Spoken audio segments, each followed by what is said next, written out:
The Vampyre by John William Polidori. It happened that, in the midst of the dissipations attendant upon a London winter, there appeared at the various parties of the leaders of the town a nobleman, more remarkable for his singularities than his rank. He gazed upon the mirth around him, as if he could not participate therein. Apparently the light laughter of the fair only attracted his attention, that he might by a look quell it, and throw fear into those breasts where thoughtlessness reigned. Those who felt this sensation of awe could not explain whence it arose. Some attributed it to the dead grey eye which, fixing upon the object's face, did not seem to penetrate, and at one glance to pierce through to the inward workings of the heart, but fell upon the cheek with a leaden ray that weighed upon the skin it could not pass. His peculiarities caused him to be invited to every house. All wished to see him, and those who had been accustomed to violent excitement, and now felt the weight of ennui, were pleased at having something in their presence capable of engaging their attention. In spite of the deadly hue of his face, which never gained a warmer tint, either from the blush of modesty or from the strong emotion of passion, though its form and outline were beautiful, many of the female hunters after notoriety attempted to win his attentions and gain at least some marks of what they might term affection. Lady Mercer, who had been the mockery of every monster shown in drawing-rooms since her marriage, threw herself in his way, and did all but put on the dress of a mountebank to attract his notice. Though in vain. When she stood before him, though his eyes were apparently fixed upon hers, still it seemed as if they were unperceived. Even her unappalled impudence was baffled, and she left the field. But though the common adulteress could not influence even the guidance of his eyes, it was not that the female sex was indifferent to him. Yet such was the apparent caution with which he spoke to the virtuous wife and innocent daughter, that few knew he ever addressed himself to females. He had, however, the reputation of a winning tongue, and whether it was that it even overcame the dread of his singular character, or that they were moved by his apparent hatred of vice, he was as often among those females who formed the boast of their sex from their domestic virtues, as among those who sully it by their vices. About the same time there came to London a young gentleman of the name of Aubrey. He was an orphan left with an only sister in the possession of great wealth, by parents who died while he was yet in childhood, left also to himself by guardians who thought it their duty merely to take care of his fortune, while they relinquished the more important charge of his mind to the care of mercenary subalterns. He cultivated more his imagination than his judgment. He had, hence, that high romantic feeling of honour and candour which daily ruins so many milliners' apprentices. He believed all to sympathise with virtue, and thought that vice was thrown in by Providence merely for the picturesque effect of the scene, as we see in romances. He thought that the misery of a cottage merely consisted in the vesting of clothes, which were as warm, but which were better adapted to the painter's eye by their irregular folds and various coloured patches. He thought, in fine, that the dreams of poets were the realities of life. He was handsome, frank, and rich. For these reasons, upon his entering into the gay circles, many mothers surrounded him, striving which should describe with least truth their languishing or romping favourites. The daughters, at the same time, by their brightening countenances when he approached, and by their sparkling eyes when he opened his lips, soon led him into false notions of his talents and his merit. Attached as he was to the romance of his solitary hours, he was startled at finding that, except in the tallow and wax candles that flickered, not from the presence of a ghost, but from want of snuffing, there was no foundation in real life for any of that congeries of pleasing pictures and descriptions contained in those volumes from which he had formed his study. Finding, however, some compensation in his gratified vanity, he was about to relinquish his dreams, when the extraordinary being we have above described crossed him in his career. He watched him, and the very impossibility of forming an idea of the character of a man entirely absorbed in himself, who gave few other signs of his observation of external objects than the tacit assent to their existence, implied by the avoidance of their contact, allowing his imagination to picture everything that flattered its propensity to extravagant ideas, he soon formed this object into the hero of a romance, and determined to observe the offspring of his fancy, rather than the person before him. He became acquainted with him, paid him attentions, and so far advanced upon his notice that his presence was always recognized. He gradually learnt that Lord Ruthven's affairs were embarrassed, and soon found from the notes of preparation in Street that he was about to travel. Desirous of gaining some information respecting this singular character, who till now had only whetted his curiosity, he hinted to his guardians that it was time for him to perform the tour, which for many generations has been thought necessary to enable the young to take some rapid steps in the career of vice towards putting themselves upon an equality with the aged, and not allowing them to appear as if fallen from the skies, whenever scandalous intrigues are mentioned as the subjects of pleasantry or of praise, according to the degree of skill shown in carrying them on. They consented, and Aubrey, immediately mentioning his intentions to Lord Ruthven, was surprised to receive from him a proposal to join him. Flattered by such a mark of esteem from him who apparently had nothing in common with other men, he gladly accepted it, and in a few days they had passed the circling waters. Hitherto Aubrey had had no opportunity of studying Lord Ruthven's character, and now he found that, though many more of his actions were exposed to his view, the results offered different conclusions from the apparent motives to his conduct. His companion was profuse in his liberality. The idle, the vagabond, and the beggar received from his hand more than enough to relieve their immediate wants. But Aubrey could not avoid remarking that it was not upon the virtuous, reduced to indigence by the misfortunes attendant even upon virtue, that he bestowed his alms. These were sent from the door with hardly suppressed sneers, but when the profligate came to ask something, not to relieve his wants, but to allow him to wallow in his lust, or to sink him still deeper in his iniquity, he was sent away with rich charity. This was, however, attributed by him to the greater importunity of the vicious, which generally prevails over the retiring bashfulness of the virtuous indigent. There was one circumstance about the charity of his lordship which was still more impressed upon his mind. All those upon whom it was bestowed inevitably found that there was a curse upon it, for they were all either led to the scaffold or sunk to the lowest and the most abject misery.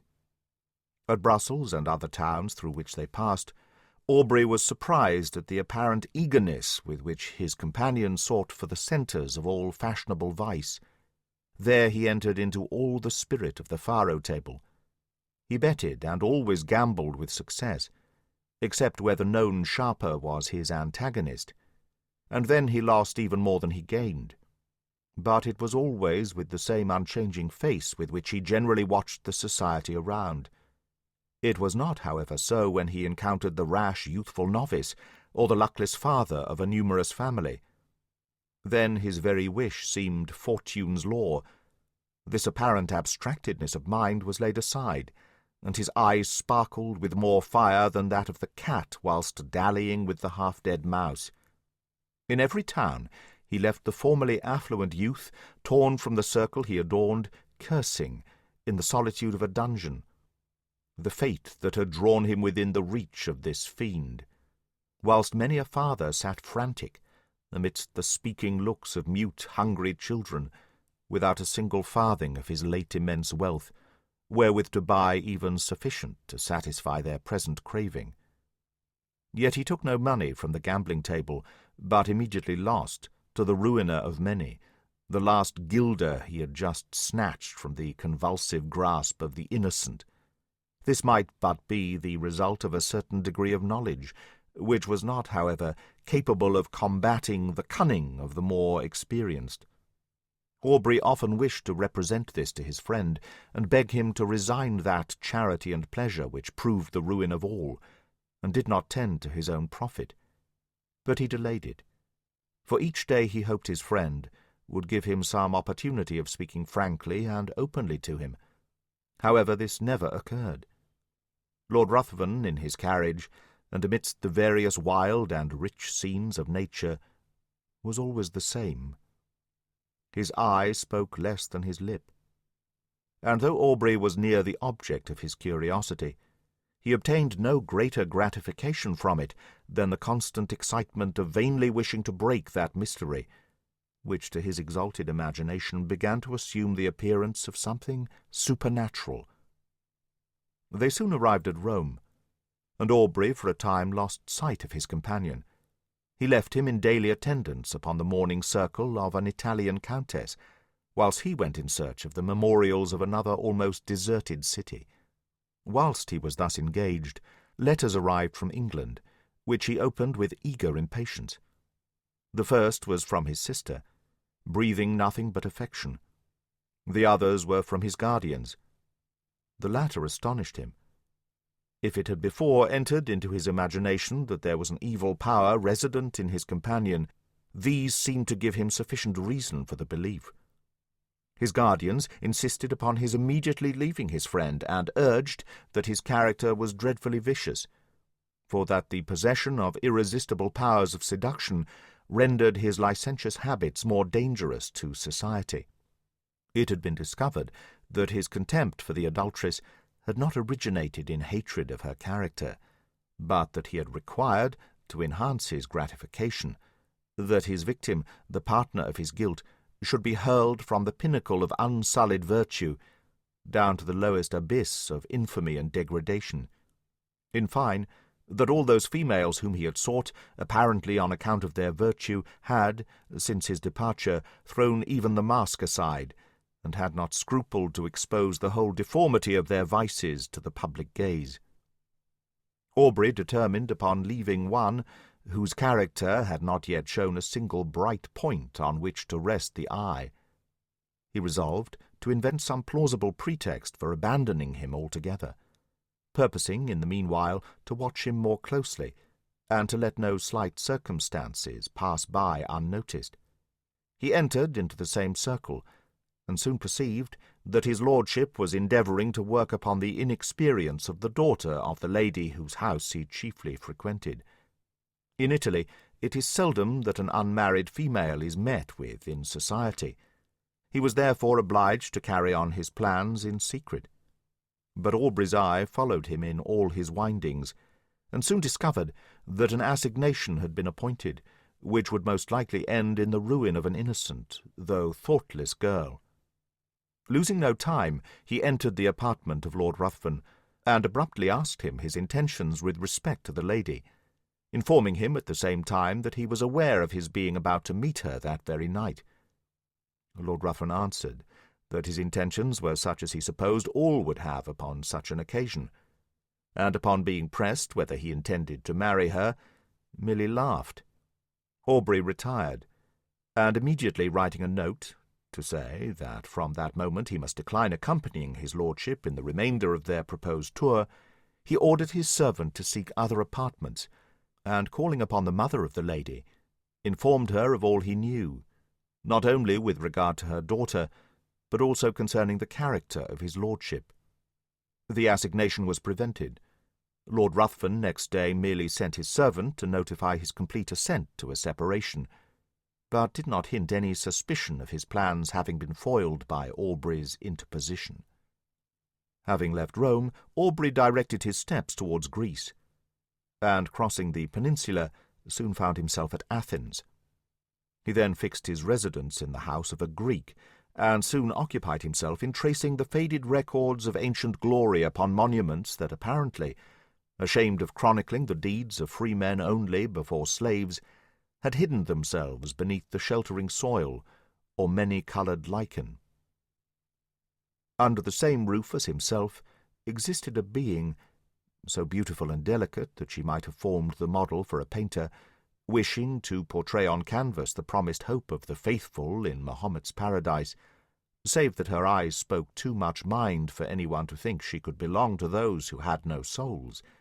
As she danced upon the plain, or tripped along the mountain's side, one would have thought the gazelle a poor type of her beauties. For who would have exchanged her eye, apparently the eye of animated nature, for that sleepy luxurious look of the animal, suited but to the taste of an epicure? The light step of Ianthe often accompanied Aubrey in his search after antiquities, and often would the unconscious girl engage in the pursuit of a cashmere butterfly, show the whole beauty of her form, floating, as it were, upon the wind, to the eager gaze of him who forgot the letters he had just deciphered upon an almost effaced tablet, in the contemplation of her sylph-like figure. Often would her tresses, falling as she flitted around, exhibit in the sun's ray such delicately brilliant and swiftly fading hues, it might well excuse the forgetfulness of the antiquary, who let escape from his mind the very object he had before thought of vital importance to the proper interpretation of a passage in Pausanias. But why attempt to describe charms which all feel, but none can appreciate? It was innocence, youth, and beauty, unaffected by crowded drawing-rooms and stifling balls. Whilst he drew those remains of which he wished to preserve a memorial for his future hours, she would stand by and watch the magic effects of his pencil in tracing the scenes of her native place.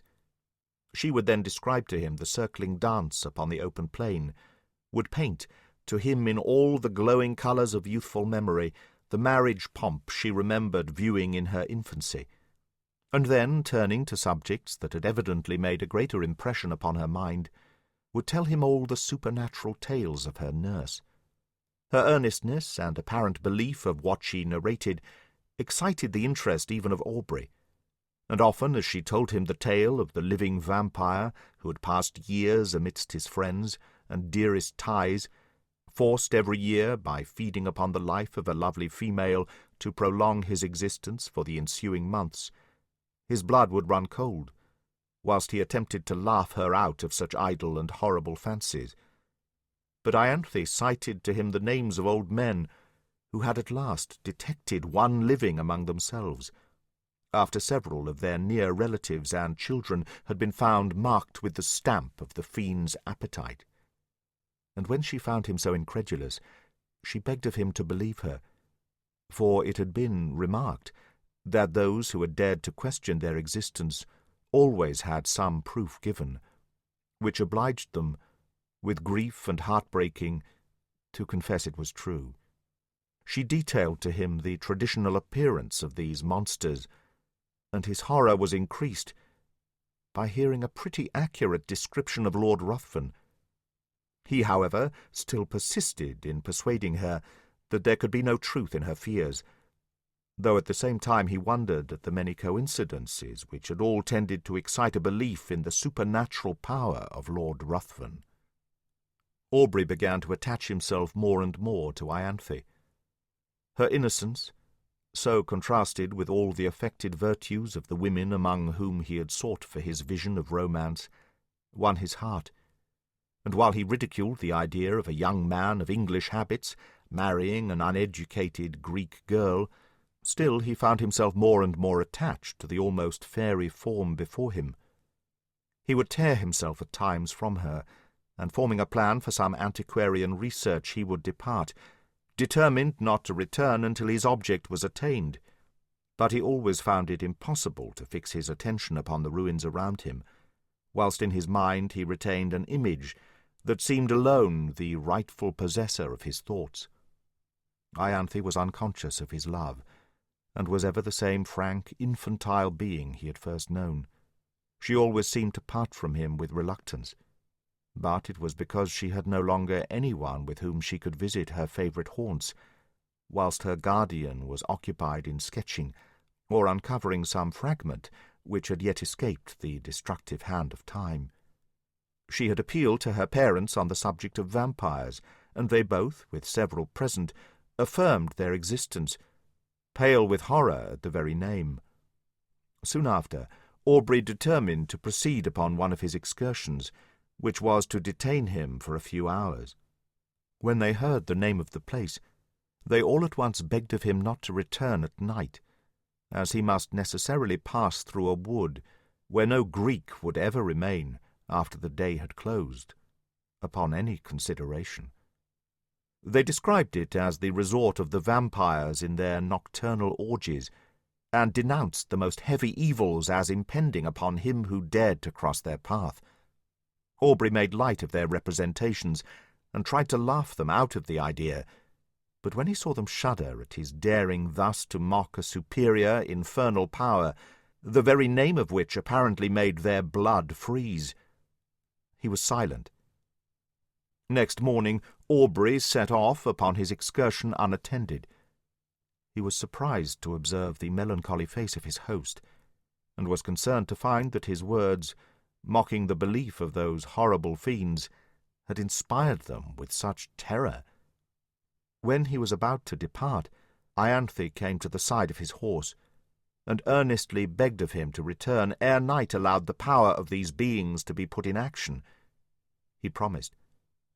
He was, however, so occupied in his research that he did not perceive that daylight would soon end, and that in the horizon there was one of those specks which, in the warmer climates, so rapidly gather into a tremendous mass and pour all their rage upon the devoted country. He at last, however, mounted his horse, determined to make up by speed for his delay. But it was too late. Twilight in these southern climates is almost unknown. Immediately the sun sets, night begins, and ere he had advanced far, the power of the storm was above. Its echoing thunders had scarcely an interval of rest. Its thick, heavy rain forced its way through the canopying foliage, whilst the blue-forked lightning seemed to fall and radiate at his very feet. Suddenly the horse took fright, and he was carried with dreadful rapidity through the entangled forest. The animal at last, through fatigue, stopped, and he found by the glare of lightning that he was in the neighbourhood of a hovel that hardly lifted itself up from the masses of dead leaves and brushwood which surrounded it. Dismounting, he approached, hoping to find someone to guide him to the town, or at least trusting to obtain shelter from the pelting of the storm. As he approached, the thunders, for a moment silent, allowed him to hear the dreadful shrieks of a woman mingling with the stifled, exultant mockery of a laugh, continued in one almost unbroken sound. He was startled, but roused by the thunder which again rolled over his head, he, with a sudden effort, forced open the door of the hut. He found himself in utter darkness. The sound, however, guided him. He was apparently unperceived, for though he called, still the sounds continued, and no notice was taken of him. He found himself in contact with someone, whom he immediately seized, when a voice cried, again baffled, to which a loud laugh succeeded, and he felt himself grappled by one whose strength seemed superhuman. Determined to sell his life as dearly as he could, he struggled, but it was in vain. He was lifted from his feet and hurled with enormous force against the ground. His enemy threw himself upon him, and, kneeling upon his breast, had placed his hands upon his throat. When the glare of many torches penetrating through the hole that gave light in the day disturbed him, he instantly rose, and leaving his prey, rushed through the door, and in a moment the crashing of the branches as he broke through the wood was no longer heard. The storm was now still, and Aubrey, incapable of moving, was soon heard by those without. They entered. The light of their torches fell upon the mud walls, and the thatch, loaded on every individual straw with heavy flakes of soot. At the desire of Aubrey, they searched for her who had attracted him by her cries. He was again left in darkness, but what was his horror, when the light of the torches once more burst upon him, to perceive the airy form of his fair conductress brought in, a lifeless corpse. He shut his eyes, hoping that it was but a vision arising from his disturbed imagination, but he again saw the same form when he unclosed them, stretched by his side. There was no colour upon her cheek, not even upon her lip. Yet there was a stillness about her face that seemed almost as attaching as the life that once dwelt there. Upon her neck and breast was blood, and upon her throat were the marks of teeth having opened the vein. To this the men pointed, crying, simultaneously struck with horror, "A vampire! A vampire!" A litter was quickly formed, and Aubrey was laid by the side of her who had lately been to him the object of so many bright and fairy visions, now fallen with the flower of life that had died within her. He knew not what his thoughts were. His mind was benumbed and seemed to shun reflection, and take refuge in vacancy. He held almost unconsciously in his hand a naked dagger of a particular construction which had been found in the hut. They were soon met by different parties, who had been engaged in the search of her whom a mother had missed. Their lamentable cries as they approached the city forewarned the parents of some dreadful catastrophe. To describe their grief would be impossible, but when they ascertained the cause of their child's death, they looked at Aubrey and pointed to the corse. They were inconsolable. Both died broken-hearted. Aubrey, being put to bed, was seized with a most violent fever, and was often delirious. In these intervals he would call upon Lord Ruthven, and upon Ianthe. By some unaccountable combination, he seemed to beg of his former companion to spare the being he loved. At other times he would imprecate maledictions upon his head, and curse him as her destroyer. Lord Ruthven chanced at this time to arrive at Athens, and, from whatever motive, upon hearing of the state of Aubrey, immediately placed himself in the same house, and became his constant attendant.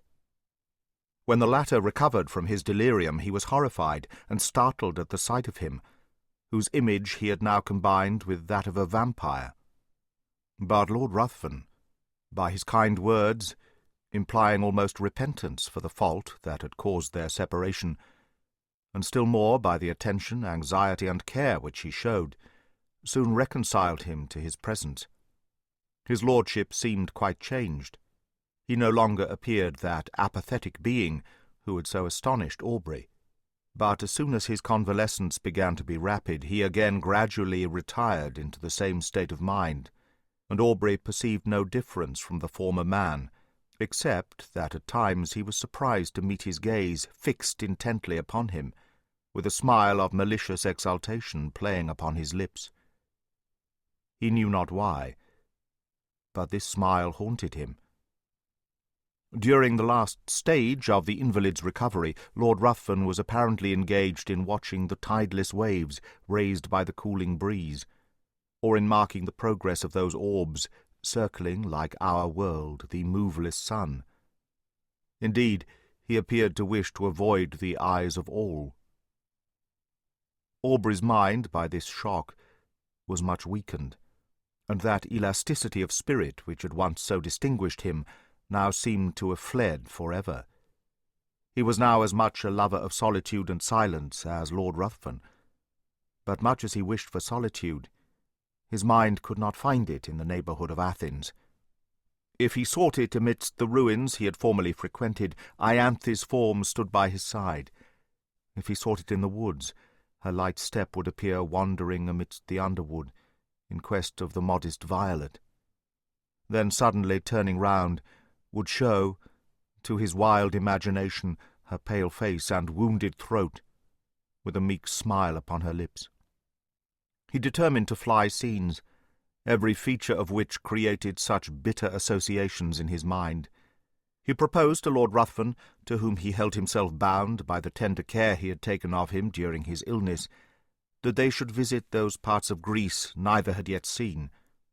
They travelled in every direction, and sought every spot to which a recollection could be attached. But though they thus hastened from place to place, yet they seemed not to heed what they gazed upon. They heard much of robbers, but they gradually began to slight these reports, which they imagined were only the invention of individuals whose interest it was to excite the generosity of those whom they defended from pretended dangers. In consequence of thus neglecting the advice of the inhabitants, on one occasion they travelled with only a few guards, more to serve as guides than as a defence. Upon entering, however, a narrow defile, at the bottom of which was the bed of a torrent, with large masses of rock brought down from the neighbouring precipices, they had reason to repent their negligence. For scarcely were the whole of the party engaged in the narrow pass, when they were startled by the whistling of bullets close to their heads, and by the echoed report of several guns. In an instant their guards had left them, and, placing themselves behind rocks, had begun to fire in the direction whence the report came. Lord Ruthven and Aubrey, imitating their example, retired for a moment behind the sheltering turn of the defile. But ashamed of being thus detained by a foe, who with insulting shouts bade them advance, and being exposed to unresisting slaughter if any of the robbers should climb above and take them in the rear, they determined at once to rush forward in search of the enemy. Hardly had they lost the shelter of the rock, when Lord Ruthven received a shot in the shoulder, which brought him to the ground. Aubrey hastened to his assistance, and, no longer heeding the contest or his own peril, was soon surprised by seeing the robbers' faces around him. His guards, having, upon Lord Ruthven's being wounded, immediately thrown up their arms and surrendered. By promises of great reward, Aubrey soon induced them to convey his wounded friend to a neighbouring cabin, and having agreed upon a ransom, he was no more disturbed by their presence, they being content merely to guard the entrance till their comrade should return with the promised sum, for which he had an order. Lord Ruthven's strength rapidly decreased. In 2 days mortification ensued, and death seemed advancing with hasty steps. His conduct and appearance had not changed. He seemed as unconscious of pain as he had been of the objects about him. But towards the close of the last evening, his mind became apparently uneasy, and his eye often fixed upon Aubrey, who was induced to offer his assistance with more than usual earnestness. "Assist me. You may save me. You may do more than that. I mean not my life. I heed the death of my existence as little as that of the passing day. But you may save my honour, your friend's honour." "How? Tell me how." "I would do anything," replied Aubrey. "I need but little. My life ebbs apace. I cannot explain the whole. But if you would conceal all you know of me, my honour were free from stain in the world's mouth, and if my death were unknown for some time in England, but life, it shall not be known." "Swear," cried the dying man, raising himself with exultant violence, "swear by all your soul reveres, by all your nature fears. Swear that for a year and a day you will not impart your knowledge of my crimes, or death, to any living being in any way, whatever may happen, or whatever you may see." His eyes seemed bursting from their sockets. "I swear," said Aubrey. He sunk, laughing, upon his pillow, and breathed no more. Aubrey retired to rest, but did not sleep. The many circumstances attending his acquaintance with this man rose upon his mind, and he knew not why. When he remembered his oath, a cold shivering came over him, as if from the presentiment of something horrible awaiting him. Rising early in the morning, he was about to enter the hovel in which he had left the corpse, when a robber met him, and informed him that it was no longer there, having been conveyed by himself and comrades, upon his retiring, to the pinnacle of a neighbouring mount, according to a promise they had given his lordship, that it should be exposed to the first cold ray of the moon that rose after his death. Aubrey, astonished, and taking several of the men, determined to go and bury it upon the spot where it lay. But when he had mounted to the summit, he found no trace of either the corpse or the clothes, though the robbers swore they pointed out the identical rock on which they had laid the body. For a time his mind was bewildered in conjectures, but he at last returned, convinced that they had buried the corpse for the sake of the clothes. Weary of a country in which he had met with such terrible misfortunes, and in which all apparently conspired to heighten that superstitious melancholy that had seized upon his mind, he resolved to leave it, and soon arrived at Smyrna. While waiting for a vessel to convey him to Otranto or to Naples, he occupied himself in arranging those effects he had with him belonging to Lord Ruthven. Amongst other things, there was a case containing several weapons of offence, more or less adapted to ensure the death of the victim. There were several daggers and atagans. Whilst turning them over and examining their curious forms, what was his surprise at finding a sheath, apparently ornamented in the same style as the dagger discovered in the fatal hut. He shuddered. Hastening to gain further proof, he found the weapon, and his horror may be imagined when he discovered that it fitted, though peculiarly shaped, the sheath he held in his hand. His eyes seemed to need no further certainty. They seemed gazing to be bound to the dagger, yet still he wished to disbelieve. But the particular form, the same varying tints upon the haft and sheath, were alike in splendour on both, and left no room for doubt. There were also drops of blood on each. He left Smyrna, and on his way home, at Rome, his first inquiries were concerning the lady he had attempted to snatch from Lord Ruthven's seductive arts. Her parents were in distress, their fortune ruined, and she had not been heard of since the departure of his lordship. Aubrey's mind became almost broken under so many repeated horrors. He was afraid that this lady had fallen a victim to the destroyer of Ianthe. He became morose and silent, and his only occupation consisted in urging the speed of the postilions, as if he were going to save the life of someone he held dear. He arrived at Calais. A breeze, which seemed obedient to his will, soon wafted him to the English shores, and he hastened to the mansion of his fathers, and there, for a moment, appeared to lose, in the embraces and caresses of his sister, all memory of the past.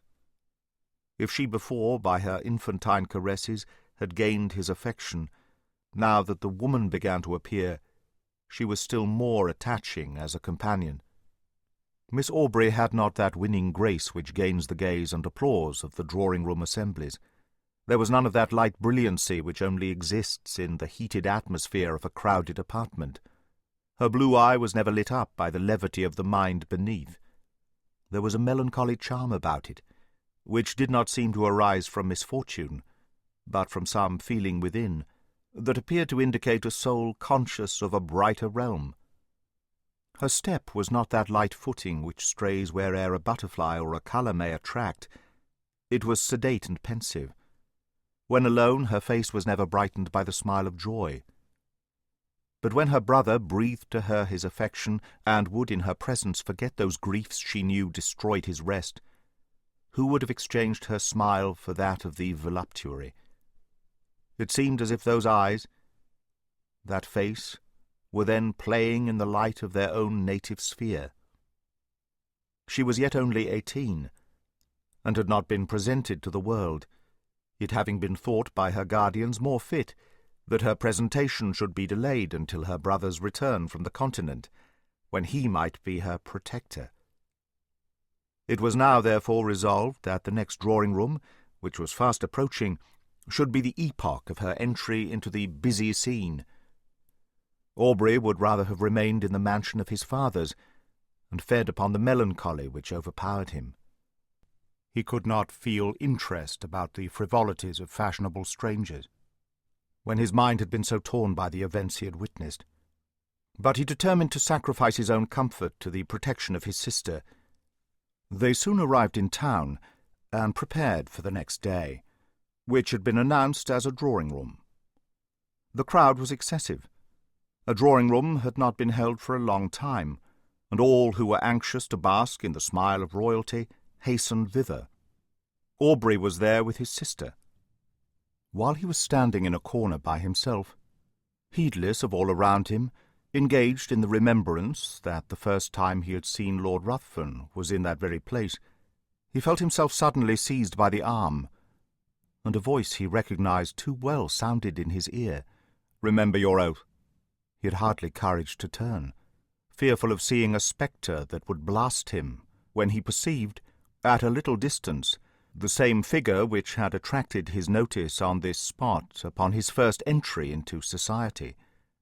He gazed till his limbs almost refusing to bear their weight, he was obliged to take the arm of a friend, and, forcing a passage through the crowd, he threw himself into his carriage and was driven home. He paced the room with hurried steps, and fixed his hands upon his head, as if he were afraid his thoughts were bursting from his brain. Lord Ruthven again before him. Circumstances started up in dreadful array, the dagger, his oath. He roused himself. He could not believe it possible. The dead rise again. He thought his imagination had conjured up the image his mind was resting upon. It was impossible that it could be real. He determined, therefore, to go again into society, for though he attempted to ask concerning Lord Ruthven, the name hung upon his lips, and he could not succeed in gaining information. He went a few nights after with his sister to the assembly of a near relation.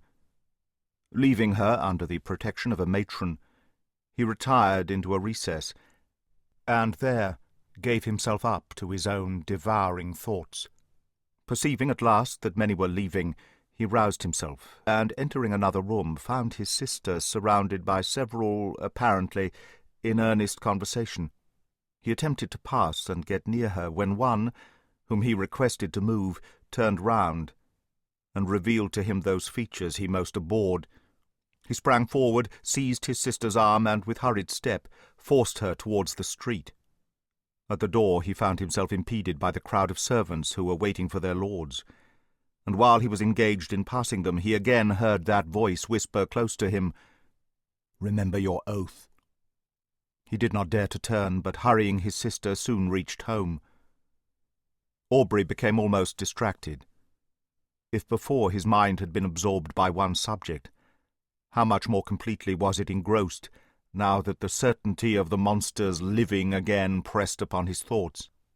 His sister's attentions were now unheeded, and it was in vain that she entreated him to explain to her what had caused his abrupt conduct. He only uttered a few words, and those terrified her. The more he thought, the more he was bewildered. His oath startled him.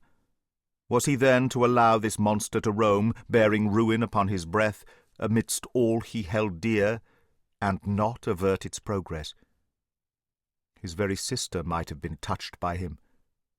But even if he were to break his oath and disclose his suspicions, who would believe him?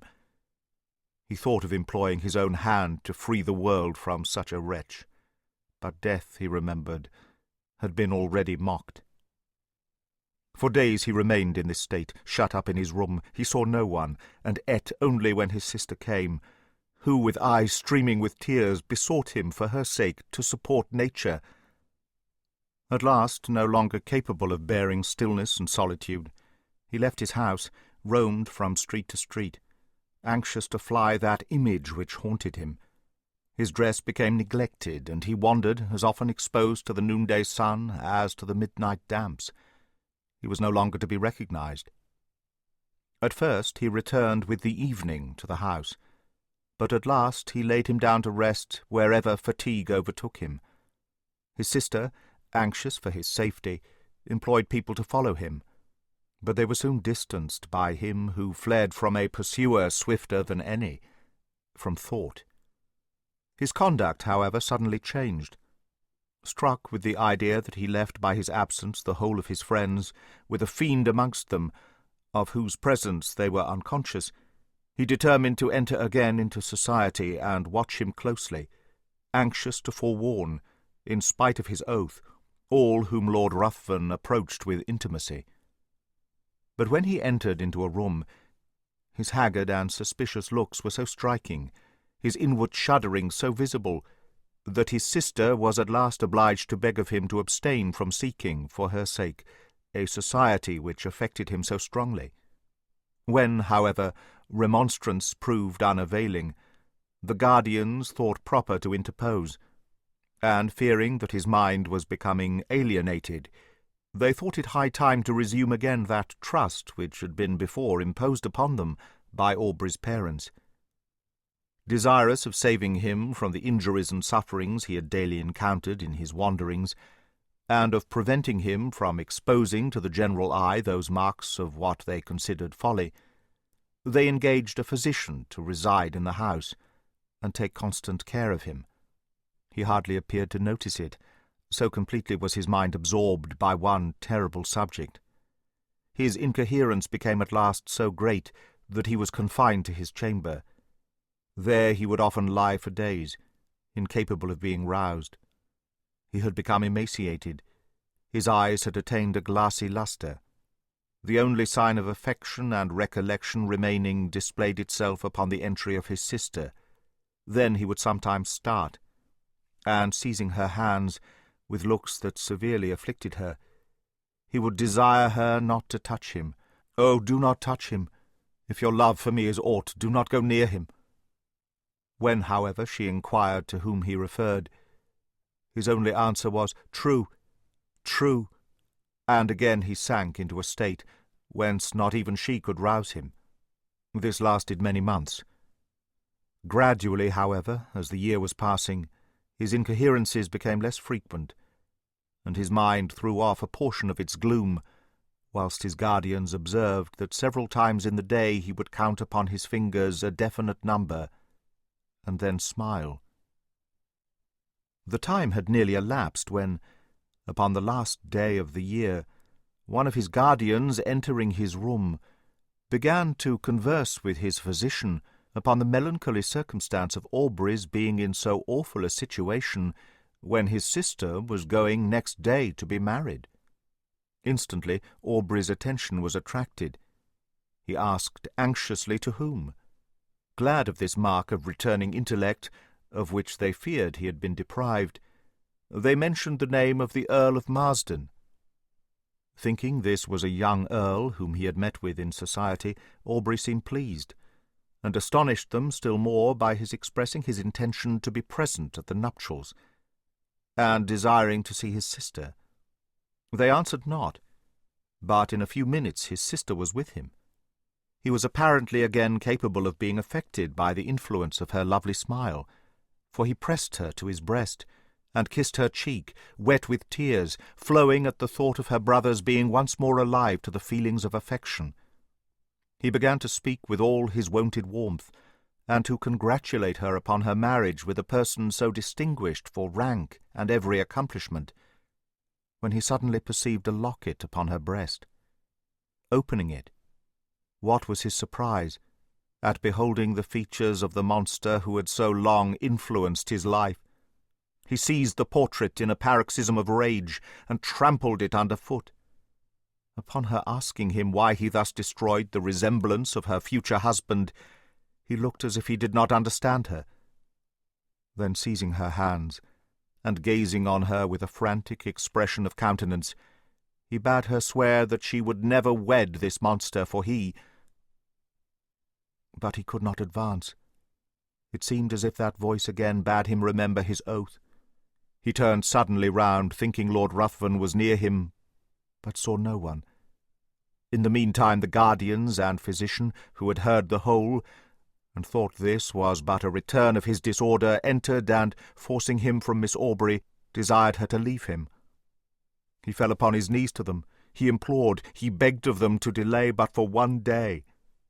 They, attributing this to the insanity they imagined had taken possession of his mind, endeavoured to pacify him, and retired. Lord Ruthven had called the morning after the drawing-room, and had been refused with everyone else. When he heard of Aubrey's ill health, he readily understood himself to be the cause of it. But when he learned that he was deemed insane, his exultation and pleasure could hardly be concealed from those among whom he had gained this information. He hastened to the house of his former companion, and by constant attendance and the pretence of great affection for the brother and interest in his fate, he gradually won the ear of Miss Aubrey. Who could resist his power? His tongue had dangers and toils to recount. could speak of himself as of an individual having no sympathy with any being on the crowded earth, save with her to whom he addressed himself, could tell how, since he knew her, his existence had begun to seem worthy of preservation, if it were merely that he might listen to her soothing accents. In fine, he knew so well how to use the serpent's art, or such was the will of fate, that he gained her affections. The title of the elder branch falling at length to him, he obtained an important embassy, which served as an excuse for hastening the marriage, in spite of her brother's deranged state, which was to take place the very day before his departure for the continent. Aubrey, when he was left by the physician and his guardians, attempted to bribe the servants, but in vain. He asked for pen and paper. It was given him. He wrote a letter to his sister, conjuring her, as she valued her own happiness, her own honour, and the honour of those now in the grave, who once held her in their arms as their hope, and the hope of their house, to delay but for a few hours that marriage, on which he denounced the most heavy curses. The servants promised they would deliver it, but giving it to the physician, he thought it better not to harass any more the mind of Miss Aubrey by what he considered the ravings of a maniac. Night passed on without rest to the busy inmates of the house, and Aubrey heard, with a horror that may more easily be conceived than described, the notes of busy preparation. Morning came, and the sound of carriages broke upon his ear. Aubrey grew almost frantic. The curiosity of the servants at last overcame their vigilance. They gradually stole away, leaving him in the custody of an helpless old woman. He seized the opportunity, with one bound was out of the room, and in a moment found himself in the apartment, where all were nearly assembled. Lord Ruthven was the first to perceive him. He immediately approached, and, taking his arm by force, hurried him from the room, speechless with rage. When on the staircase Lord Ruthven whispered in his ear, "Remember your oath, and know, if not my bride today, your sister is dishonoured. Women are frail." So saying, he pushed him towards his attendants, who, roused by the old woman, had come in search of him. Aubrey could no longer support himself. His rage, not finding vent, had broken a blood vessel, and he was conveyed to bed. This was not mentioned to his sister, who was not present when he entered, as the physician was afraid of agitating her. The marriage was solemnized, and the bride and bridegroom left London. Aubrey's weakness increased. The effusion of blood produced symptoms of the near approach of death. He desired his sister's guardians might be called, and when the midnight hour had struck, he related composedly what the reader has perused. He died immediately after. The guardians hastened to protect Miss Aubrey, but when they arrived, it was too late. Lord Ruthven had disappeared, and Aubrey's sister had glutted the thirst of a vampire. That is the end of The Vampyre, a Tale, by John William Polidori, read by Greg Wagland.